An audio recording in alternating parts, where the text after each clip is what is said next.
झूठ से लड़ने के लिए बंदूक चाहिए या बुद्धि? जिसके पास बुद्धि नहीं वो बंदूक का क्या कर लेगा। फायरिंग और फेक न्यूज दोनों में ज्यादा शोर किसका होता है?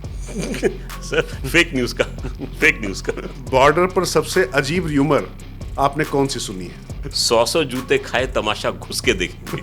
तो पाकिस्तान की हालत कुछ ऐसी ही है। पाकिस्तान ने प्रोपोगेंडा फैलाया। All countries have an army but Pakistani army has a country.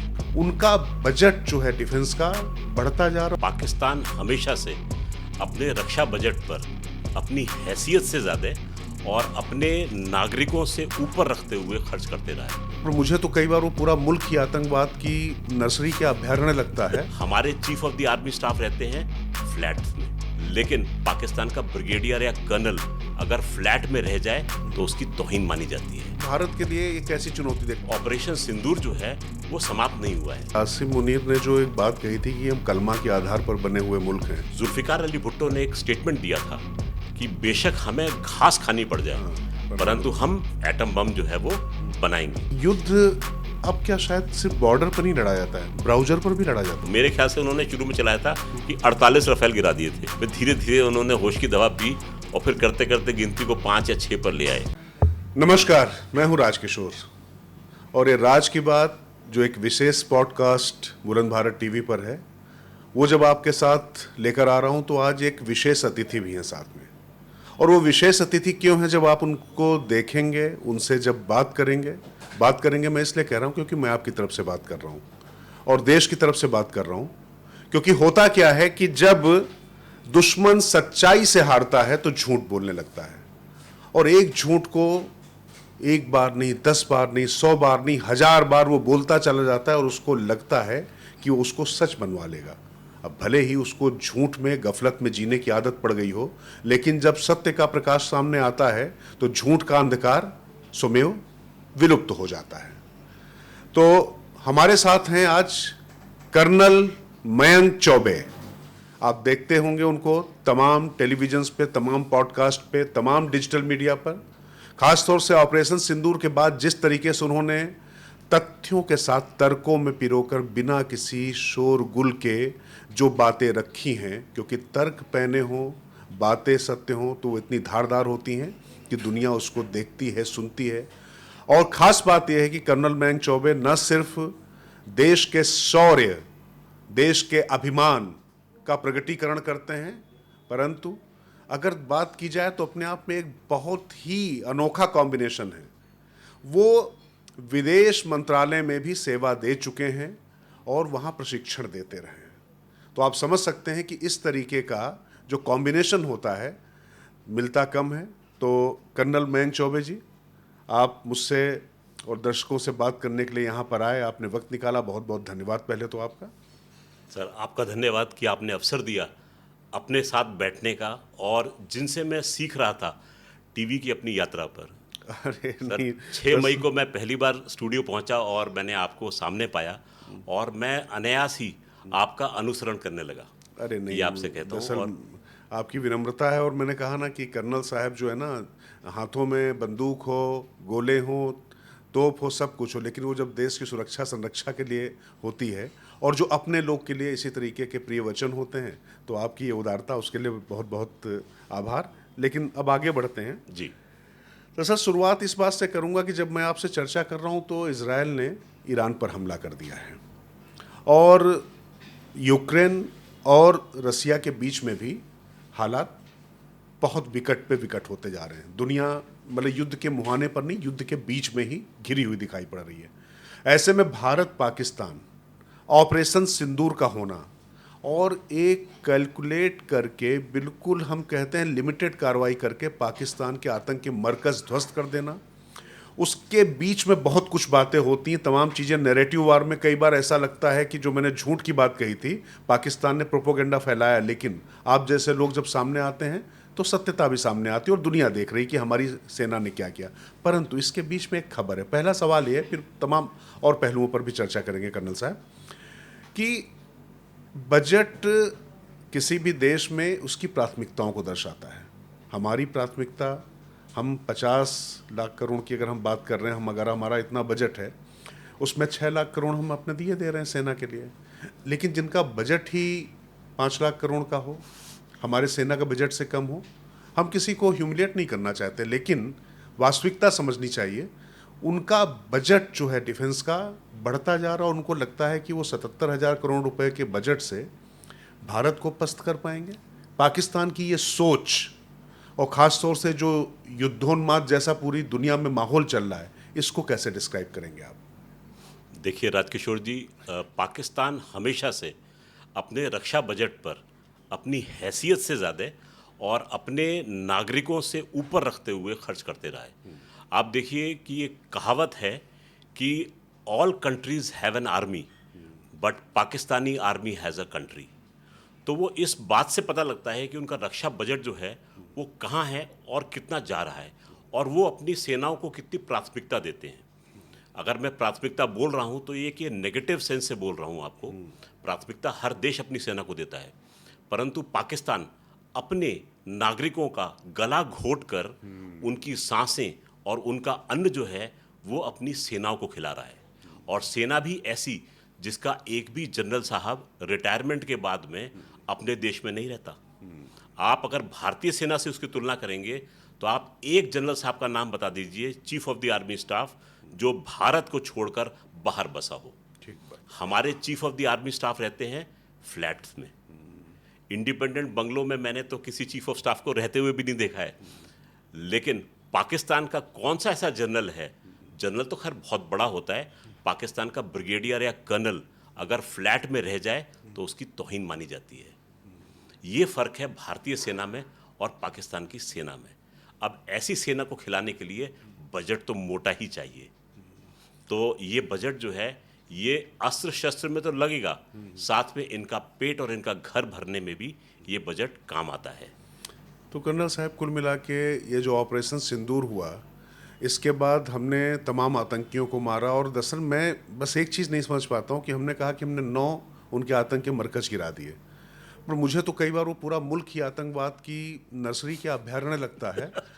अब ये बजट बढ़ाना और जो मौजूदा परिस्थितियां हैं उनमें इन चुनौतियों को भारत के लिए ये कैसी चुनौती देखते हैं? कुल मिला के भारत ने जब कह दिया है कि कोई भी एक्ट जो होगा टेररिज्म का, उसको हम वार मानेंगे, युद्ध मानेंगे, उसके बाद उनका इस तरीके से बजट बढ़ा देना, तो ये क्या कोई मैसेजिंग है? इससे वो मैसेज दे पाने में कामयाब रहेंगे? देखिए राजकिशोर जी, आपने ध्यान दिया होगा जब पहली प्रेस कॉन्फ्रेंस की थी जिसमें कर्नल सोफिया कुरैशी आई थी और विंग कमांडर व्योमिका सिंह आए थे, तो उन्होंने दर्शकों के सामने 21 ठिकानों का जिक्र किया था और कहा था उन 21 में से हमारी सैन्य शक्ति ने केवल 9 को निकाला है, यानी कि अभी भी 12 ठिकाने जो हैं वो ठिकाने लगने बाकी हैं। तो ऑपरेशन सिंदूर जो है वो समाप्त नहीं हुआ है, पूर्ण विराम नहीं लगा है। इस समय मान के चलिए एक हल्का सा अर्धविराम या कॉमा लगा है। पाकिस्तान, हमें मालूम है कि वो सर उठाएगा और कोई ना कोई कायराना हरकत अवश्य करेगा। और जैसा कि जनरल राजीव घाई जो कि हमारे डीजीएमओ हैं, उन्होंने 2 शब्दों का प्रयोग किया था कि ऐसी स्थिति आने पर हमारा रिएक्शन जो रहेगा वो रहेगा फियर्स एंड प्यूनिटिव, यानी कि हम बहुत तेज़ी से उस पर हमला करेंगे और बहुत ही घातक हमला करेंगे। रेड लाइंस जो हैं वो समाप्त कर दी हैं भारत ने। आपको ये भी ध्यान होगा कि हमारे जो डिफेंस मिनिस्टर हैं राजनाथ सिंह जी आईएनएस विक्रांत पर गए थे और उन्होंने एक बयान दिया था कि अगर हमारी नौसेना को मौका मिला होता तो पाकिस्तान के 4 टुकड़े कर दिए होते। और दूसरी बात उन्होंने ये कही थी कि हमें ये आतंकी आका जो हैं हाफिज सईद और मसूद अजहर ये चाहिए। कहने का तात्पर्य ये है कि हमने उनको ये बता दिया है कि पहले ये 2 आतंकी हमारे को सुपुर्द किए जाएं, उसके बाद में हम उनसे बात करने की सोचेंगे। ये भी नहीं बोला कि हम उनसे बात करेंगे। तो भारत ने बता दिया है कि भारत का रुख है क्या। हमने ये भी उनको बता दिया है कि अगर आपके मन में विचार आता है भारत पे अटैक करने का, तो हम आपके खिलाफ एक्शन ले सकते हैं। हम आपके आतंकी, उनके आका और उनको जो फीड कर रहे हैं पॉलिटिकल या मिलिट्री माइट, उसमें हम अंतर नहीं मानेंगे। तो इस समय पाकिस्तान जो पूरा क्षेत्र है, जो आपने कहा आतंक का अभ्यारण्य है, वो भारत के सैलानियों के लिए, यहाँ भारत के सैलानी हुए भारत की सैन्य शक्ति, तो भारत के सैलानी किसी समय भी इस अभयारण्य में जाकर विचरण कर सकते हैं। सुन लीजिए ध्यान से, आसिफ मुनीर नाम है ना आपका, सुन लीजिए, ये जो अभयारण्य है और इसके जो तमाम जो दरिंदे हैं, इनका शिकार करने में हमारी सेना बहुत अभ्यस्त है। वो तो बस केवल लिहाज इस बात का हो रहा क्योंकि हमसे ही अलग होकर गए हो, तो कहीं ना कहीं थोड़ा सा उदारता है और हम सोचते हैं कि सिविलियंस को नुकसान ना पहुँचे। लेकिन बात वही, हम तो बहुत कुछ सोचते हैं, पर अपने लोग कीमत पे, जहाँ पर आटा, दाल, चावल, नमक सुनकर खराब लगता है, क्योंकि हम लोग कोई रक्त पिपासु समाज तो है नहीं, हमें मानवता पर भरोसा रहता है।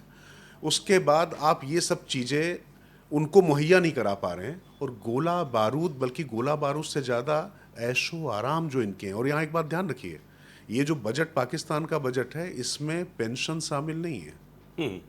हमारे यहाँ जो रक्षा का जो बजट है उसका बहुत बड़ा हिस्सा हमारे पूर्व सैनिकों की पेंशन में भी जाता है। आप जानते हैं, वन रैंक वन पेंशन के बाद बहुत सारा बजट बढ़ा है। कुल मिलाकर हम अपनी सुरक्षा, अपने लोग की सुरक्षा का उद्देश्य रखते हैं। लेकिन ये अभी भी समझ में एक बात तो आ रही है, ये चाहे IMF की दरियादिली कहें या मूर्खता कहें, या दूसरे जो मुल्क हैं जो भारत को किसी भी तरीके से बिजी रखना चाहते हैं, जो हम उनको डॉस देना भी जानते हैं, हम मारकर लगातार युद्ध में रत रहने की बजाय उनको सजा देकर किनारे कर लेते हैं। परंतु ये जो उन्होंने बजट बढ़ाकर ये संदेश तो दे दिया पाकिस्तान ने कि दुम वाकई, कहते हैं ना कि 14 साल रखो फिर भी सीधी नहीं होती, तो दुम उखाड़नी पड़ेगी। सर, मैं आपसे हाथ जोड़कर विनती करूंगा सर कि श्वान जो है, मैंने नाम नहीं लिया सर, इसीलिए आप ध्यान दे दीजिए जी, तो मैं पूरी श्वान समाज की ओर से माफ़ी चाहूँगा जी। कि श्वान जो है ऐसा पशु है जो कि एक इंसान का फेथफुल है, वफादार ठीक है। बात है, आप जिसकी तुलना उससे कर रहे हैं, नहीं करूंगा सर, वो, जी, आपका बहुत बहुत नहीं धन्यवाद। करूंगा। और मैं बाकी दर्शकों से भी ये बोलूँगा कि कृपया इस प्यारे पशु की तुलना ऐसे देश या उनके लोगों से ना करें तो अच्छा है। तो मैं समझ गया, लेकिन बस अब सवाल वही कि ये जो लगातार जो हिमाकत वो दिखा रहा है, और ये जो बजट बढ़ाकर उसने संदेश देने की कोशिश की है, जी, क्योंकि यहाँ तो ये भी समझ में नहीं आता ना कि जो आतंक की नर्सरी से जो ठेके लेकर जो सुपारी किलिंग से जो उसके पास पैसा है, जो तमाम जो मदद आ रही है उसके पास, जी, उसका भी हमारे पास कोई हिसाब किताब नहीं। तो चैलेंजेस तो हमारे लिए बहुत बड़े हैं, और ये बात भारत के लोगों को भी समझनी पड़ेगी। सर, आप ध्यान दीजिएगा कि जब भारत ने ऑपरेशन सिंदूर की शुरुआत की थी, तो 7 तारीख को जब इनके आतंकियों की सफाया हुआ था, उनके ताबूत रखे हुए थे इनके सब्ज हिलाली परचम में ढके हुए। आपको ध्यान होगा उस समय पाकिस्तान की मिलिट्री पुलिस उनको सलामी दे रही थी। इनके फौज के जनरल साहब उसमें GOC और चीफ ऑफ स्टाफ उस कोर के शामिल थे, वहाँ खड़े हुए थे। उनके पॉलिटिकल बॉसेस खड़े हुए थे।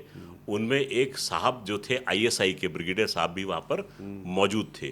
तो आप देखिए, पाकिस्तान के जितने भी आला अधिकारी थे वहाँ पर खड़े थे नमाज जनाजा अदा करने के लिए आतंकियों को और उनके परिवार के सदस्यों को, जो कि स्वयं भी आतंकवादी थे। तो कहीं पाकिस्तान ने एक लाइन जो आतंकवादी और सेना के बीच में थी वहाँ पर धो दी। हमें पता लग गया कि सेना और आतंकवाद के बीच में कोई अंतर नहीं है।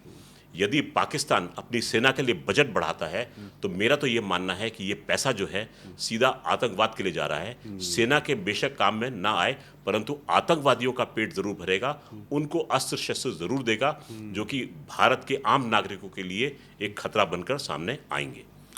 कर्नल साहब, एक और बहुत महत्वपूर्ण बात है, चूंकि मैं जो कह रहा था कि आसिम मुनीर ने जो एक बात कही थी कि हम कलमा के आधार पर बने हुए मुल्क हैं, जी, और ये बात अब वो जो लगातार 2030 तक अगर आबादी होगी पाकिस्तान की, तो वो दुनिया का सबसे बड़ा इस्लामिक मुल्क होगा, इस्लामिक आबादी वाला मुल्क होगा। जी।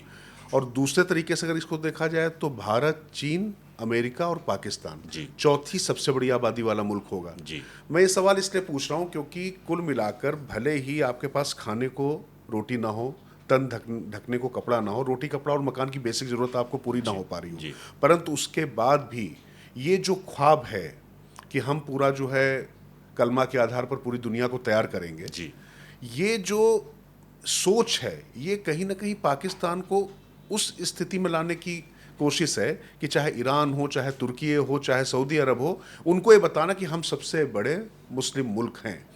ये जो सोच है और ये जो उसकी स्ट्रेटजी है, इसके कितने खतरनाक रिपरकशंस देख रहे हो, खासतौर से भारत के परिप्रेक्ष्य में ये और ज़्यादा महत्वपूर्ण हो जाता है, क्योंकि सब कुछ भारत के दृष्टिगत ही अभी हो रहा है।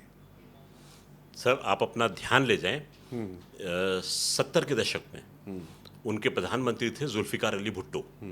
जुल्फिकार अली भुट्टो ने एक स्टेटमेंट दिया था कि बेशक हमें घास खानी पड़ जाए, परंतु हम एटम बम जो है वो बनाएंगे। उन्होंने एटम बम बनाया या उनको मिला, ये बहस अलग है, लेकिन एक इस्लामिक बम के नाम से उन्होंने ज़रूर कुछ तैयार किया, जो झुंझुना उन्होंने बाकी 57 इस्लामिक मुल्कों को खूब देकर दिखाया कि जिससे वो इसके पीछे रैली कर सके। और भारत में जो हमारी पॉलिटिकल विल थी वो इसको देखकर कहीं कमज़ोर रही कि जब इन्होंने हमारे देश पर चढ़ाई की, जब मैं कह रहा हूँ इन्होंने, तो इनके आतंकवादी जो थे, आप चाहे मुंबई का हमला ले लीजिए, चाहे आप पठानकोट ले लीजिए, या फिर आप कोई भी ले लीजिए, कालू चौक पे जो अटैक हुआ था, अनगिनत अटैक हमारे पे, जयपुर में हमारी जनता के ऊपर अटैक हुआ, बॉम्बे में हुआ, बेंगलोर में हुआ, हम केवल इनको डोजियर दे के खुश हो जाते थे। हम इनके खिलाफ एक्शन नहीं लेते थे। अगर एक्शन की सोचते भी थे तो हमें बताया जाता था कि हमारे पास में पाव पाव के बम हैं, और हम कहीं इस डर को लेके बैठ जाते थे कि अगर हमने चढ़ाई की तो ये अपने टैक्टिकल न्यूक्लियर वेपन्स जो हैं वो इस्तेमाल कर सकते हैं। वो तो ऑपरेशन सिंदूर ने इनको बिल्कुल, मैं कहूँ कि निर्वस्त्र कर दिया कि आपके पास में न्यूक्लियर वेपन्स हो या ना हो, हम जो है जो ठाना है उसको करके दिखाएंगे और आपके न्यूक्लियर ब्लफ को भी कॉल ऑफ कर देंगे। तो ये एक चेंज है, फिनोमिनल चेंज आया है हमारी अप्रोच में, और फिर पाकिस्तान को इस बात को मानना पड़ गया कि अब ये नया भारत है, इससे मुकाबला करना आसान नहीं है। तो उनकी नीति चाहे अपना बजट बढ़ा के हो, चाहे आतंकवादियों के साथ मिल के हो। आपने नोट भी किया होगा कि जब जनरल आसिम मुनीर की ताजपोशी हुई थी फील्ड मार्शल के रूप में, तो पाकिस्तान के जो नेता थे उन्होंने उनके लिए एक पार्टी रखी थी। उस पार्टी में एक यूएन डेजिग्नेटेड टेररिस्ट भी इनवाइटेड था जी। उनके हाफिज सईद के शायद सुपुत्र कहना शायद सुपुत्र ठीक नहीं होगा यहाँ पर, जो भी थे उनके भाषण दे रहे थे उस स्टेज पर। पाकिस्तान की असेंबली के मेंबर्स जो थे वो वहाँ पर आराम से बैठे हुए थे, और उस भीड़ में एक फिर से यूएन डेजिग्नेटेड टेररिस्ट भी मौजूद था।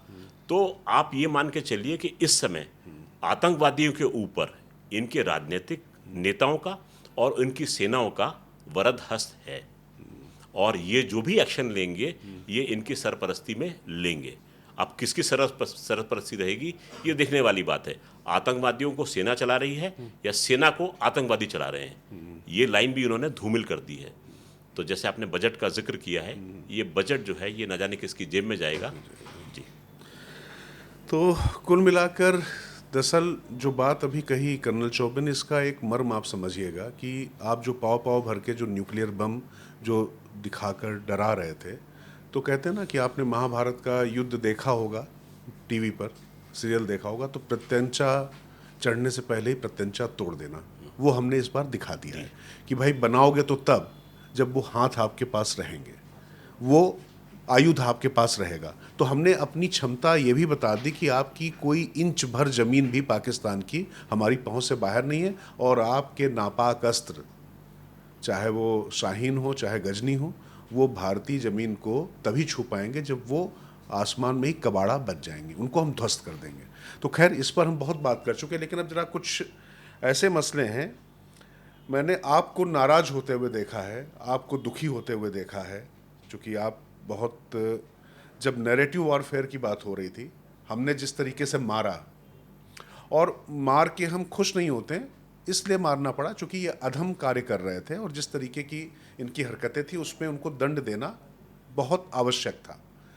लेकिन उसके बाद भी जो एक पूरी दुनिया में और ख़ास तौर से भारत में एक बड़ा वर्ग उस नैरेटिव को लेकर उड़ गया कि हम कहीं पीछे रह गए, क्योंकि मुझे याद नहीं आता है कि इस तरीके से पाकिस्तान को हर मोर्चे पे, और पाकिस्तान के साथ तुर्की, चाइना, इवन अमेरिका, उनकी भी सैन्य शक्ति और उनके भी आयुधों को हमने धता बता दी हो, ये हमने किया। इस पर हमारी आपकी पहले भी लंबी चर्चा हो चुकी है कर्नल साहब।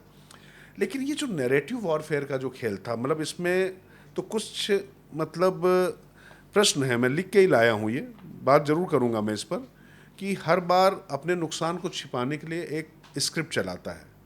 ये तय रहता कब वो सर्जिकल स्ट्राइक को कभी झूठा कह देगा, लेकिन एलओसी के पार जब वो टीवी चैनलों ने जब खुद मरे हुए जवानों खबर चलाई, जो बाद में हटा दी गई वहाँ पर, ये भी उनकी सब चीज़ें आती। उसी रात उनके रेडियो संदेश इंटरसेप्ट हुए जिसमें लॉसेस एंड एवोक्यूशन की बात की गई, ठीक है, हो रही थी। तो अपने कार्यकाल में आपने ऐसे कौन कौन से झूठ देखे हैं जिस पर दुनिया ने यकीन कर लिया और भारत को सफाई देनी पड़ी?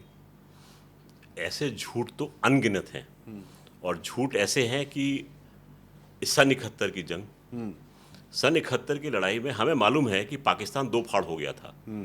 बांग्लादेश अलग हो गया था, पाकिस्तान, पश्चिमी पाकिस्तान एक अलग एंटिटी बन के रह गया था।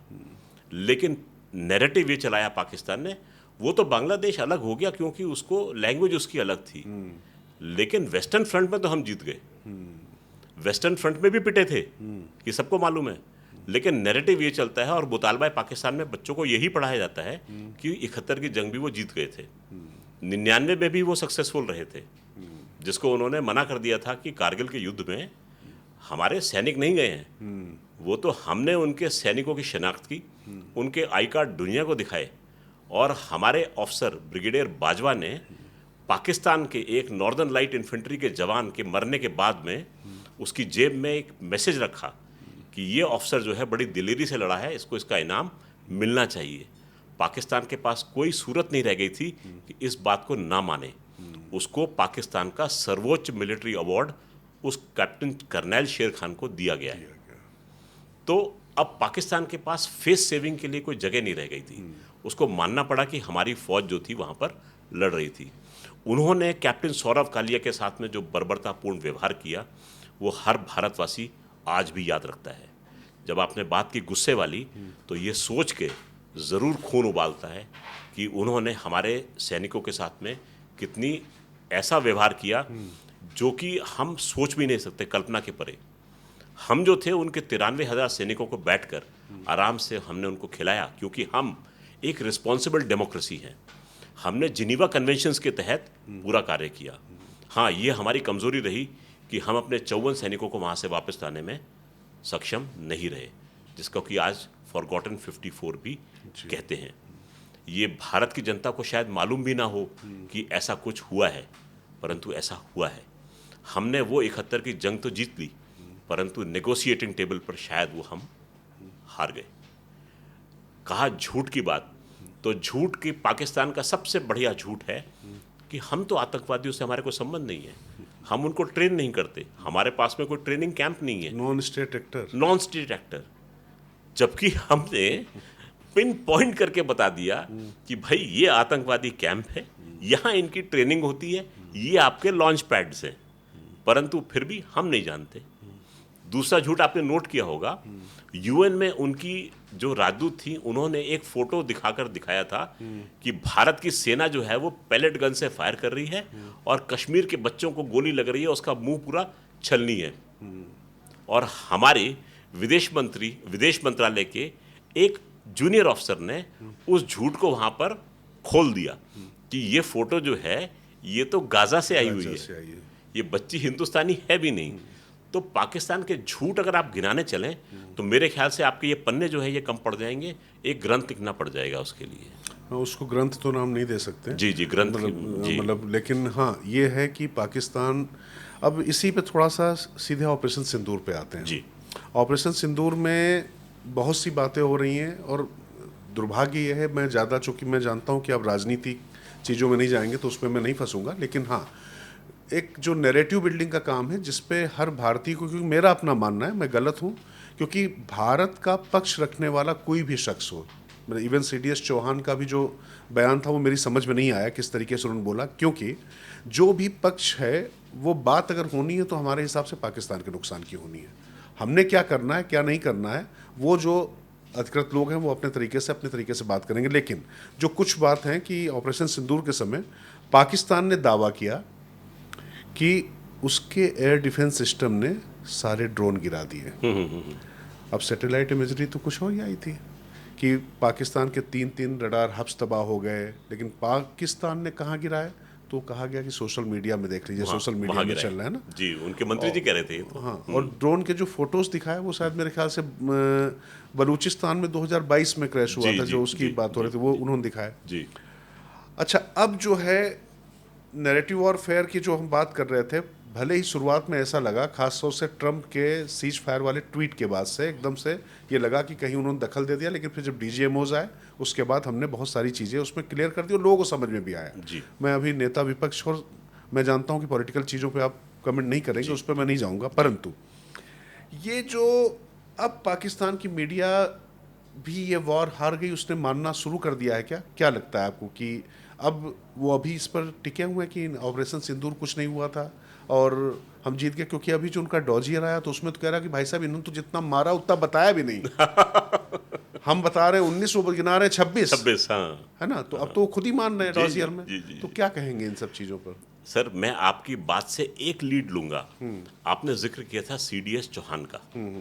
तो जनरल चौहान जब एससीओ समिट में गए थे तो उन्होंने ब्लूमबर्ग के साथ में इंटरव्यू में एक बात कही थी और उस बात को इतना नेगेटिव लिया गया और लोग जो हैं उनके पीछे पड़ गए, मान के चलिए कि उन्होंने ये बात मान ली है कि ऐसा हुआ है, हम कम थे, हमारे प्लेन जो थे वो डाउन हो गए थे और फिर हमने टैक्टिक्स बदली है, यानी हमारी टैक्टिक्स भी कमज़ोर थी और ये था और वो था।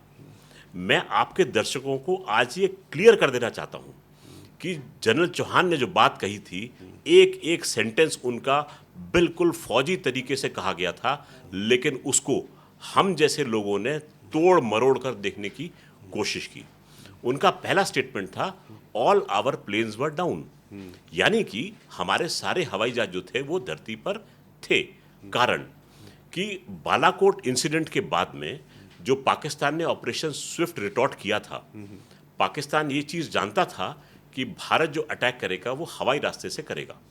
देखिए, पाकिस्तान भी दुश्मन है और दुश्मन की शक्ति जो हो उसको कम नहीं आंक सकते आप। हाँ, नहीं, प्रोफेशनल आर्मी तो उनकी है, इसमें तो कोई दो राय नहीं है। मैं इस स्टेटमेंट को नहीं बोलूंगा कि प्रोफेशनल आर्मी, हाँ आर्मी जरूर है, प्रोफेशनल आर्मी जो है वो ऑक्सीमोरन हो जाता है पाकिस्तान के लिए। तो उनके भी एंटी एयरक्राफ्ट जो प्रणाली थी, एडी प्रणाली जो थी, वो सुचारू रूप से काम कर रही थी और उनको मालूम था कि भारतीय वायुसेना जो है वो स्टैंड ऑफ डिस्टेंस लेकर अटैक करेगी। ये उनकी भी एप्रिसिएशन थी। So all our planes were down, यानी कि हमारे सारे प्लेन्स जो थे वो धरती पर मौजूद थे। उसके बाद में हमने टैक्टिक्स बदली, है ना? टैक्टिक्स क्या बदली हमने कुछ चीज़ें उड़ाई, उसकी वजह से उनकी एडी सिस्टम जो थी वो एक्टिव हुई। जब एडी सिस्टम एक्टिव होती है तो हमारे सिस्टम को पता लग जाता है कि यहाँ पर इनकी डिप्लॉयमेंट है। इस कारण से हमें पता लगा कि इनकी एडी सिस्टम यहाँ मौजूद है। हमने उनकी एडी सिस्टम को नेस्त नाबूद किया, मतलब एयर डिफेंस सिस्टम। तो हमने उनके एयर डिफेंस सिस्टम को नष्ट किया। उसके बाद में ही said all our planes were airborne, यानी अब हमारे प्लेन्स ने फ्लाइट पकड़ी और फिर पाकिस्तान के आतंकी अड्डों पर कहर बर्पा किया। तो इसमें सीडीएस चौहान ने गलत क्या किया? ये लोगों की कम सोच का नतीजा है कि वो उनके स्टेटमेंट को समझ ही नहीं पाए। असल फौजी भाषा को समझ पाने में, डिकोड करने में थोड़ी सी मुझे लगता है कि समस्या हुई। हो सकता है क्योंकि जनरल चौहान ने बिल्कुल फौजी अंदाज में दो टूक शब्दों में ये कहा और लोगों ने तोड़ मरोड़ कर उसका मतलब निकाला, जबकि बात जो थी वो कुछ इस प्रकार से थी जैसा कि हम आज आप डिस्कस कर रहे हैं। तो ये मैं कहना चाह रहा था आपसे आज। ठीक है कर्नल साहब, थोड़ा सा कुछ मैं सवाल लूँगा, खासतौर से भारत की जो डिजिटल रणनीति और जो मीडिया वॉर है इसको लेकर बात करना चाहूँगा कि युद्ध अब क्या शायद सिर्फ बॉर्डर पर नहीं लड़ा जाता है, ब्राउजर पर भी लड़ा जाता है। जी। देखिए, इस बार ऑपरेशन सिंदूर में मैंने ये एक्सपीरियंस किया कि कहीं हम एक्शन ग्राउंड पर जो था वो बेहतरीन था। जैसे कि आपको ध्यान होगा एवीएम भारती ने बोला था कि it was a thumping success, है ना? ये शब्द थे उनके।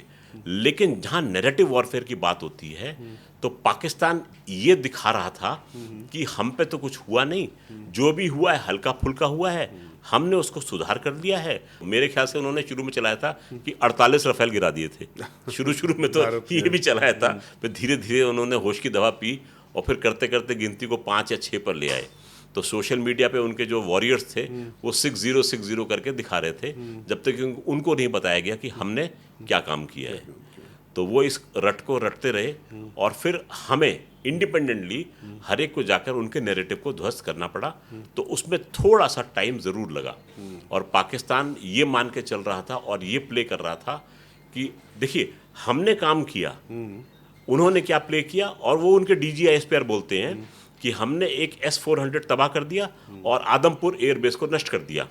अगले दिन हमारे प्रधानमंत्री जो हैं वो उसी एयरबेस पे उतरते हैं और नेपथ्य में खड़ा होता है S-400। तो दुनिया ने देख लिया कि S-400 भी है और उस विमानतल पर उतरे हैं, तो वो एयरबेस भी ठीक है। लेकिन ये नैरेटिव चलाने के लिए, उसको क्लियर करने के लिए प्रधानमंत्री जो हैं वो स्वयं दिखाई देते हैं, जबकि ये काम जो था वो हम जैसे लोगों को कर देना चाहिए था। तो यहाँ पर इस नैरेटिव वॉरफेयर में कहीं हम थोड़े से पीछे रह रहे थे। इस बात को देखकर थोड़ी सी चिंता हुई मुझे।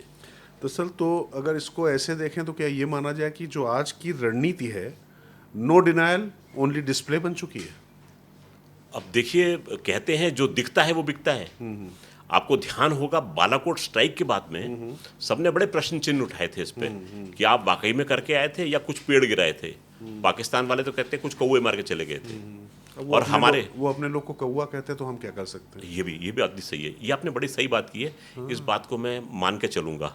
जी, उनके यहाँ इंसानी जीवन का कोई मतलब नहीं है। हाँ, क्योंकि भूखे नंगे लोगों को छोड़कर वो अपने ऐशो आराम के लिए और आतंकवादियों के जो पूरे जो साजो सामान के लिए बजट बढ़ा रहे हैं वो, जबकि वहां पर पैसा उनके पास है नहीं। और कटोरा लेकर घूमते फिर रहे हैं। कटोरे से कशगोल बोलते हैं उसको। जी, उनके प्रधानमंत्री स्वयं बोलते हैं कि हम कशगोल लेके जाते हैं। तो बालाकोट स्ट्राइक के बाद में हमारे कुछ नेता जो थे वो इस पर प्रश्न उठा रहे थे और उस समय बड़ा देख के दुख हो रहा था। मैं ये मानता हूं कि राजनीति आप करिए, लेकिन सैन्य शक्ति को इस राजनीति से दूर रखिए, क्योंकि सैन्य शक्ति अपना काम करती है और सैन्य शक्ति जब काम करती है तो किसी राजनीतिक पार्टी के लिए काम नहीं करती। उसके लिए माँ भारती सब कुछ होती है। भारत माता के लिए सैनिक जो है वो अपना सर्वस्व कुर्बान करने के लिए तैयार खड़ा होता है। तो इसको देख के दुख होता है कि उस सैनिक के किए हुए काम पर आप एक प्रश्न लगाते हैं, जबकि वो पूरे मेहनत से अपने काम को अंजाम कर देता है। और मैं ये कहूँ कि हम एम नहीं प्राप्त करते, हम एम प्लस प्राप्त करते हैं। लेकिन उस पर भी जब प्रश्न लगता है तो थोड़ा सा दुख होता है। तो हमने इस चीज़ को देखते हुए अपने आप को करेक्ट किया। और आपने नोट किया होगा कि जो प्रेस कॉन्फ्रेंस हुई थी उसमें हमने पूरी सैटेलाइट इमेजरी दिखाई कि हमने बोलारी एयरबेस को अटैक किया, उनके हैंगर को इस तरीके से ध्वस्त किया।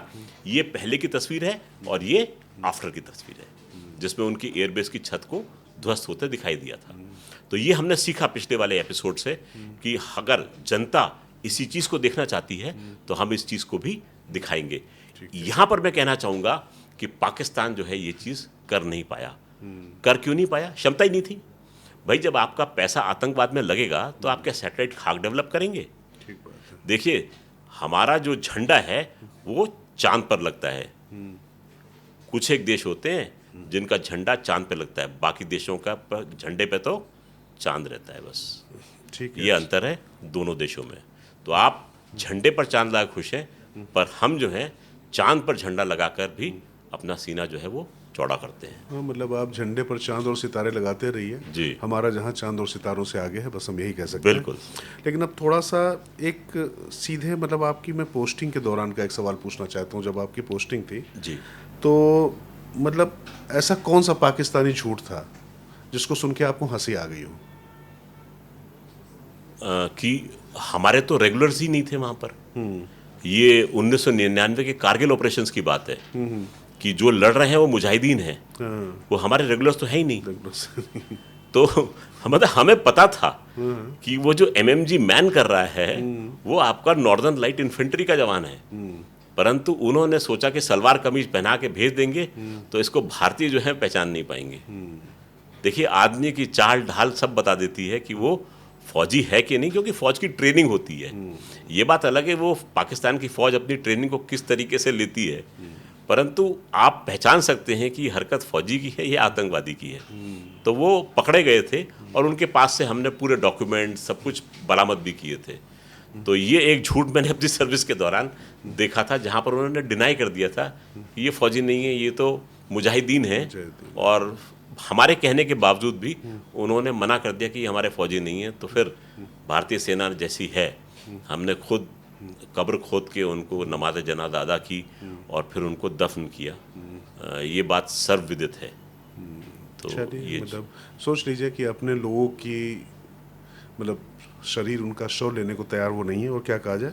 और वैसे जैसे कभी कह रहे थे कर्नल साहब, तो उसमें एक और मुद्दा था कि LOC पर फायरिंग के बाद जो पाक रेडियो पर कहा गया कि इंडियन आर्मी ने अपने जवान खुद मार दिए ट्रेनिंग में, वाह, जबकि वीडियो में बिल्कुल साफ दिखा दिया गया था कि उनकी पोस्ट तबाह हो गई है। जी, तो इस तरीके के तमाम झूठ जो है, मैंने कहा कि कर्नल साहब ने आपको एक बता दिया कैसे उन्होंने पूरी तरीके। अच्छा, पाकिस्तान ने कभी कोई ऐसा मतलब कोई अपने इलाके में कोई ऐसा फेक प्रोपोगेंडा ऑपरेशन किया हो जिसको आप लोगों ने तत्काल वहीं पर ध्वस्त करने में सफलता पाई हो? फेक प्रोपेगेंडा ऑपरेशंस तो वो बहुत करते हैं, बल्कि वो सोशल मीडिया पर डालते भी हैं, और वो प्रोपेगेंडा होता है भारतीय सेना को दिखाते हुए। तो देखिए, एक्टिंग के लिए भी, कला के लिए भी आपके पास में कला होनी चाहिए। तो वीडियो डालेंगे, उसमें दिखाएंगे कि देखो तुम्हारे हिंदुस्तानी सैनिक कैसे पड़े हुए हैं। तो आदमी को वो कॉम्बैट ड्रेस पहना के लिटा देंगे, उस पर लाल पेंट लगा देंगे, और वो आदमी जो है राम राम राम कर रहा है। अब मुझे ये समझ में नहीं आया आज तक कि कोई घायल सैनिक जो है, मैंने आज तक कभी राम राम करते नहीं सुना है। वो तो ये बोलता है कि सर मुझे गोली लग गई है, आप इसका बदला जरूर लेना। बैटल फील्ड में कोई भगवान को याद नहीं करता है, सैनिक के लिए उसका साथी ही भगवान होता है। तो आपके पास में ऐसी अनेक शौर्य गाथा होंगी। एक शौर्य गाथा थी ऐसी कारगिल में, एक सोल्जर की, जो ऑफिसर अपने जवान से कहता है, हवलदार से कहता है कि मैं यहाँ पर पोस्ट संभाल रहा हूँ, तुम पीछे चले जाओ, क्योंकि दुश्मन को रोकने के लिए मैं काफ़ी हूँ, इन 20 जवानों की आहुति मैं क्यों दूँ। वो हवलदार कहता है कि साहब बच गए तो बेशक मेरा कोर्ट मार्शल कर देना, लेकिन मैं आपको अकेले नहीं छोड़ूंगा। ऑफिसर उससे कहता है कि भाई तेरा तो पूरा परिवार है, मैं तो अकेला हूँ। वो कहता है कि साहब मेरा परिवार तो मेरा पूरा देश है। और ये दोनों जो हैं, ये दुश्मन का सामना करते हैं। 57 दिन के बाद में इनकी डेड बॉडीज़ जो हैं वो बर्फ़ से निकाली जाती हैं, और आप यकीन मानिए इन दोनों के हाथ में बंदूकों जो थी वो पकड़ी हुई थी, और इन्होंने अपनी जान लड़ते लड़ते दी, बंदूक हाथ से नहीं छोड़ी। ये है भारतीय सेना। हम ऐसे नहीं हैं जो कि अगर हमें चोट लग गई तो हम अपने वालों को छोड़कर वहाँ से दुम दबाकर भाग जाएंगे, जैसे कि पाकिस्तानी सेना भागी थी और आपने 93,000 लोगों का सरेंडर करवाया था, डर के मारे कि भाई हमें बख्श दो, हमें मरना नहीं है, हमें हथियार डालकर तुम्हारा गुलाम बनना मंजूर है। ये है दोनों सेनाओं का फ़र्क। सर बराबरी क्या करें, बराबरी होती है दो चीज़ों की जो कि बराबर हों। भारतीय सेना का तो पासंग भी नहीं है पाकिस्तानी फ़ौज। चलिए, तो अब थोड़ा सा मैं कुछ हल्के सवाल करूंगा जी कर्नल साहब, चूँकि काफ़ी ये दरअसल जो आपने पूरी घटना सुनाई है मुझे याद आ गई, इसको कवर भी किया है हम लोगों ने। और जिस समय इस तरीके की चीज़ें होती थी, करगिल के समय में मैं हरियाणा में तैनाती थी मेरी, और जिस समय शरीर आते थे कॉफिन में, और उसके बाद जब उसकी पत्नी कह रही है शहीद की कि मैं मारे छोरे को भी सेना में भेजूं, और माँ उसकी कह रही कि मैं अपने दूसरे छोरे को भी सेना में भेजूं, तो ये मतलब पता नहीं ये कौन सी भावना है, कौन सी चीज़ें हैं। मुझे लगता है कि इसके लिए कितने शब्द लिखे जाएं, क्या कितनी चीज़ें लिखी जाएं, तो बस इनके लिए तो रामधारी सिंह दिनकर कहते हैं ना कि जला अस्थियाँ बारी बारी छिटकाई जिनने चिरगारी, लिए बिना गर्दन का मोल, चढ़ गए बलवेदी पर, आज कलम उनकी जय बोल, कलम आज उनकी जय बोल। तो एक कलम हमेशा उनकी जय बोलती रहे, ये कोशिश हमें लगता है कि जो एक खबर नवीस हैं हम लोग कम से कम इतना ही कर सकते हैं, और इससे ज़्यादा शायद करने की आवश्यकता भी नहीं है, केवल आगे बढ़ा जाए। लेकिन अब थोड़ा सा आगे बढ़ते हैं, कुछ हल्के फुल्के सवाल लेते हैं कर्नल साहब, क्योंकि दर्शकों को मुझे लगता है कि कई बार क्या होता है कि विट में भी बहुत बड़ा संदेश छिपा होता है। तो पहला सवाल वैसे आपने उसका जवाब दिया, लेकिन ये रैपिड फायर राउंड है, इसको ऐसे समझ लेते हैं कि पाकिस्तान का सबसे बेमतलब झूठ जो बार बार दोहराया जाता हो। हम आतंकवादियों से हमारा कोई लेना देना नहीं है, और हम तो खुद आतंकवाद के शिकार हैं। अगर पाकिस्तान की प्रोपोगेंडा फैक्ट्री को एक नाम देना हो तो? रेडियो गप्पिस्तान। अच्छा। चलिए, एक चीज जो भारतीय युवा को आतंक के बारे में जरूर जाननी चाहिए, एक फौजी के तौर पर कैसे सोचते हैं आप? अपनी आंख और कान को खोल कर रखें। आतंकवादी की कोई यूनिफॉर्म नहीं होती, वो किसी रूप में भी आपके सामने आ सकता है। और कर्नल साहब, फिर इसके बाद कि झूठ से लड़ने के लिए बंदूक चाहिए या बुद्धि? जिसके पास बुद्धि नहीं, वो बंदूक का क्या कर क्या लेगा? कर लेगा? एग्जैक्टली। बंदूक का फिर वही करेगा जो पाकिस्तान कर कर रहा रहा है। है। ठीक है। अब जरा इसी से जुड़े हुए कुछ और हल्के फुल्के सवाल हैं। लास्ट राउंड है कि फायरिंग और फेक न्यूज दोनों में ज्यादा शोर किसका होता है? सर, फेक न्यूज़ का। फेक न्यूज़ का। और अभी मुझे लगता है कि हालिया समय में थोड़ा सा हमने तुरंत देखा है, और हम लोग स्क्रीन पर दुर्भाग्य से मौजूद भी थे, झेल चुके और हैं यूं इसको। बगले झांक रहे थे कि ये हो क्या रहा है, हैं? हो क्या रहा है। ठीक है। अच्छा, बॉर्डर पर सबसे अजीब र्यूमर आपने कौन सी सुनी है? अजीब र्यूमर। हम जीत गए। पाकिस्तान की तरफ से? जी जी जी जी। हाँ, हम जीत गए। वो एक कहावत है, 100 जूते खाए तमाशा घुस के देखेंगे। तो पाकिस्तान की हालत कुछ ऐसी ही है। ऐसी है। जी अच्छा, सोल्जर बनने के बाद जी पहली छुट्टी में घर जाते समय जी। सबसे ज्यादा सवाल आपसे कौन सा पूछा जाता था? जैसे आपके सबसे- साथी जो थे, जब आप जी, जा रहे जी। छुट्टी पे, अब घर जाएगा तो क्या करेगा, इस तरीके की चीजें पूछी जाती थी ना? How's the थोड़ा जोश? अनुभव मुझको, हाउ इज द जोश? हाउस द जोश। सही। चलिए, और आपको लगता है कि आर्मी सिर्फ बंदूक गोला बारूद नहीं है, बल्कि एक सोच ज्यादा होती है? सर, सोच कि अगर मैं अपने परिवार को छोड़कर युद्ध भूमि में जा रहा हूं, तो मेरा परिवार जो है वो सुरक्षित है। मेरा पूरा देश जो है वो उस परिवार को देखने के लिए तैयार है। अगर ये भावना फौजी के मन में है, तो वो क्या कर गुजर जाएगा, इसकी कोई कल्पना भी नहीं कर सकता। सिर्फ एक सोच आदमी को ये परेशान करती है कि मेरे परिवार का मेरे बाद में क्या होगा। कर्नल साहब, अगर आप मिलिट्री की बजाय अभी थोड़ी देर के लिए मान लें तो मेरी जगह बैठे होते, अगर जर्नलिस्ट होते, तो सबसे पहले कौन सा झूठ एक्सपोज करते?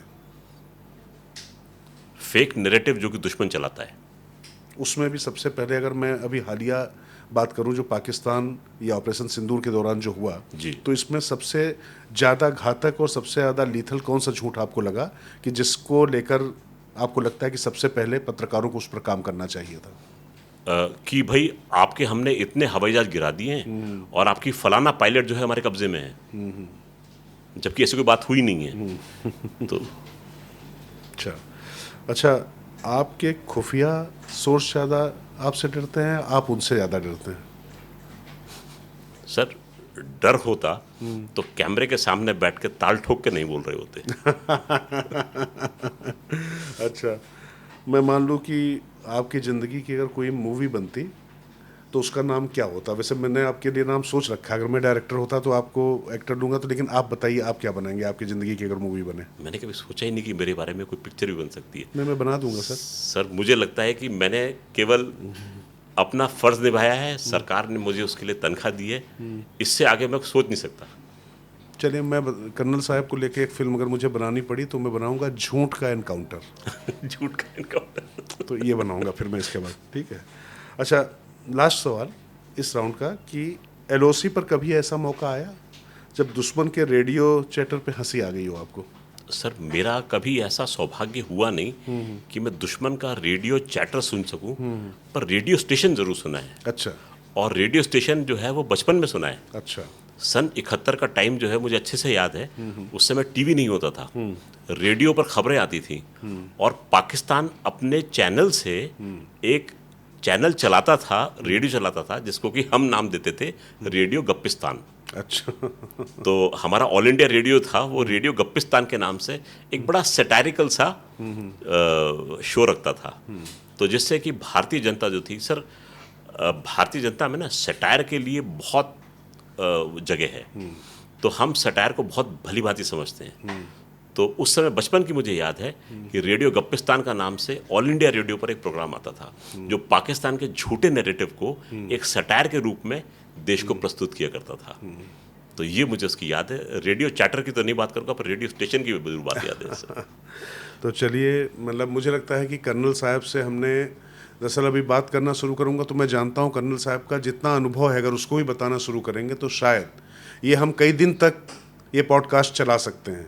लेकिन सब कुछ एक बार में आप ले लेंगे क्या? झूठ का एनकाउंटर लगातार होता रहेगा और कर्नल साहब को हम लगातार तकलीफ देते रहेंगे, और मुझे मालूम है कि इस तकलीफ से खुश होंगे, क्योंकि फौजी हैं, जब उनको तकलीफ हो ना हो तो उनको दिक्कत तकलीफ होती है। तो इसलिए जो है तकलीफ हम देते रहेंगे। और आप लोग जो भी आपके सवाल हों और आप क्या आगे देखना चाहते हैं पॉडकास्ट में, आप हमें ज़रूर बताएं, अपने प्रश्न भेजें, विषय भेजें।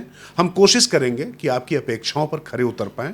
एक बात जरूर कह सकते हैं बुलंद भारत टीवी की तरफ से, और ये एक तरीके से देखा है तो पहला औपचारिक पॉडकास्ट है हमारे टीवी का, क्योंकि फौजी से ज़्यादा बुलंद आवाज़ इस देश में तो किसी की हो नहीं सकती है। और इसीलिए बुलंद भारत टीवी पर कर्नल मयंक चौबे से ये शुरुआत की है मैंने। ये शुरुआत आपको कैसे लगी है, आप इसको किस तरीके से देखते हैं, आप अपना मत जरूर दें, वो हमारे लिए बहुत कीमती है। बहुत बहुत धन्यवाद कर्नल साहब, बहुत बहुत धन्यवाद। Thank you sir. और मैं चलते चलते एक बात कहूँ कि मैं मानता हूँ pen is mightier than the sword. इन्हीं शब्दों के साथ में बहुत बहुत धन्यवाद सर। जब फौजी बोलते हैं तो और किसी को नहीं बोलना चाहिए, इसलिए मैं अब चुप रहता हूँ। नमस्कार।